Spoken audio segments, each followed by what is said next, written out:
This is Perfect English Practice Podcast.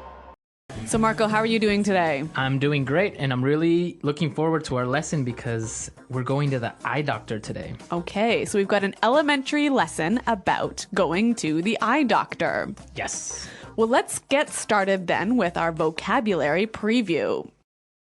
Vocabulary preview.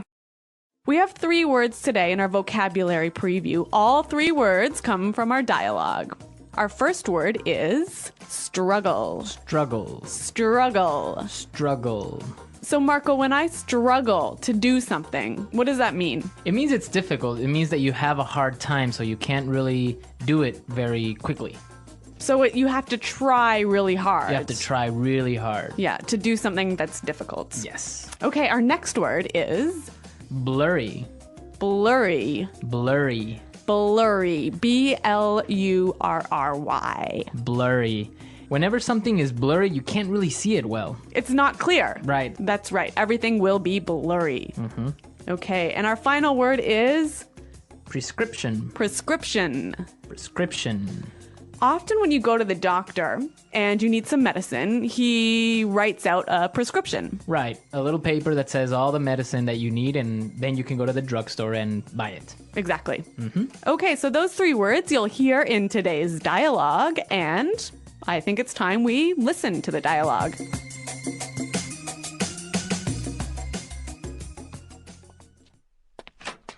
Hello, Arthur. What seems to be the problem? Hey, Doc. Well, I think I might need glasses. I'm getting headaches, and I really struggle to see things that are far away. But I've always had 20/20 vision. Sounds like you might be farsighted. Okay, then, cover your left eye and read the chart in front of you. X, E, R, 3, question mark, and I can't quite make out the other symbol, but I think it's the peace sign. Wow, Arthur, you're as blind as a bat.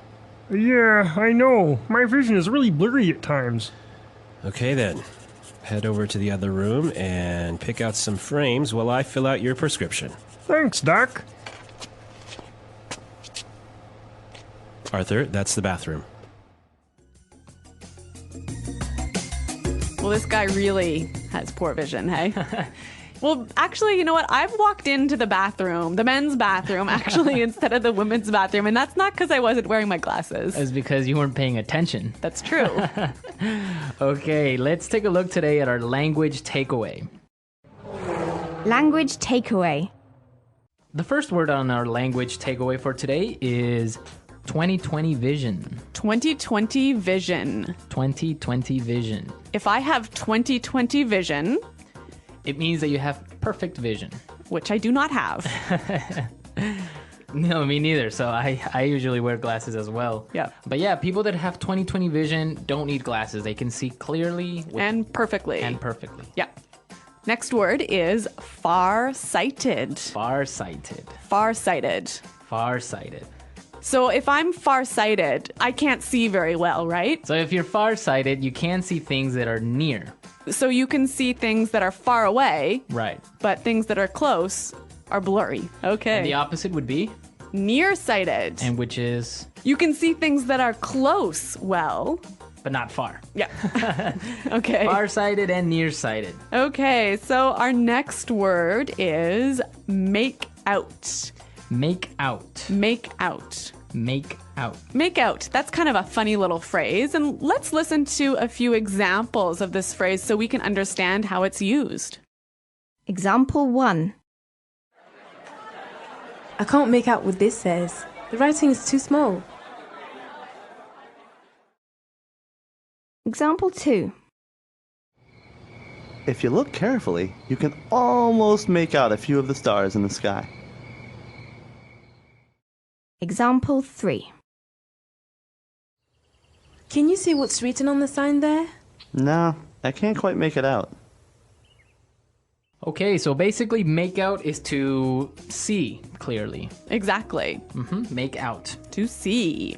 Okay, and our last word for language takeaway today is blind as a bat. Blind as a bat. Blind as a bat.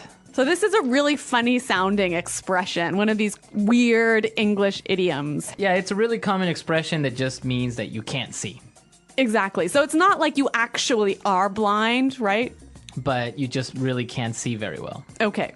All right, we saw 4 great words today in our language takeaway. Now I think we can listen to our dialogue another time. But this time, it's going to be slower so we can pick up all these great words that we just talked about. Hello, Arthur. What seems to be the problem? Hey, Doc. Well, I think I might need glasses. I'm getting headaches, and I really struggle to see things that are far away. But I've always had 20/20 vision. Sounds like you may be farsighted. Okay, then. Cover your left eye and read the chart in front of you. X, E, R, 3, question mark, and I can't quite make out the other symbol, but I think it's a peace sign. Wow. Arthur, you're as blind as a bat. Yeah, I know. My vision is really blurry at times. Okay, then.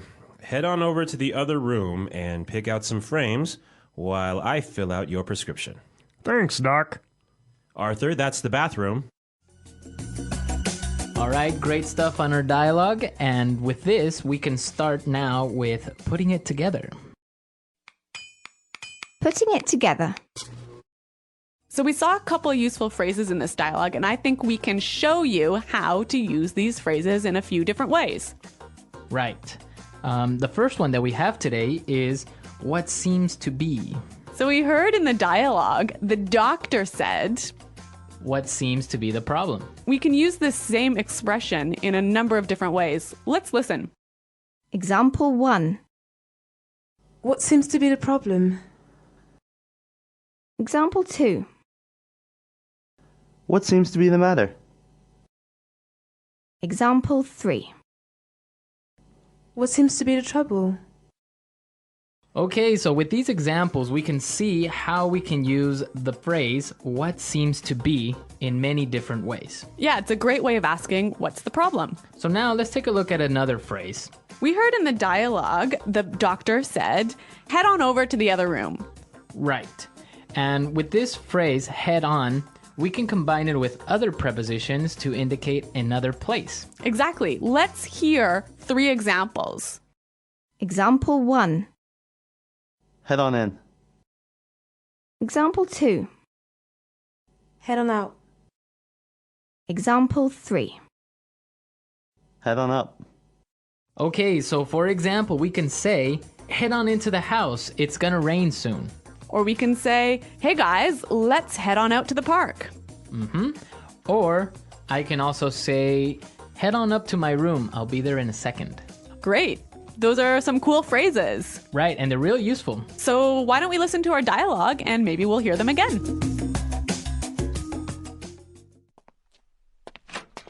Hello, Arthur. What seems to be the problem? Hey, Doc. Well, I think I might need glasses. I'm getting headaches, and I really struggle to see things that are far away. But I've always had 20/20 vision. Sounds like you might be farsighted. Okay, then. Cover your left eye and read the chart in front of you. X, E, R, 3, question mark, and I can't quite make out the other symbol, but I think it's the peace sign. Wow. Arthur, you're as blind as a bat. Yeah, I know. My vision is really blurry at times. Okay, then. Head over to the other room and pick out some frames while I fill out your prescription. Thanks, Doc. Arthur, that's the bathroom. Okay, so talking about going to the eye doctor today, I have a question for our listeners. A challenge for challenge. the listeners. What's it called when you can't distinguish colors? So like when you can't tell the difference between red and blue and green. Right. So what is that condition called? So There's like a technical term. We want the technical term. we want the technical term.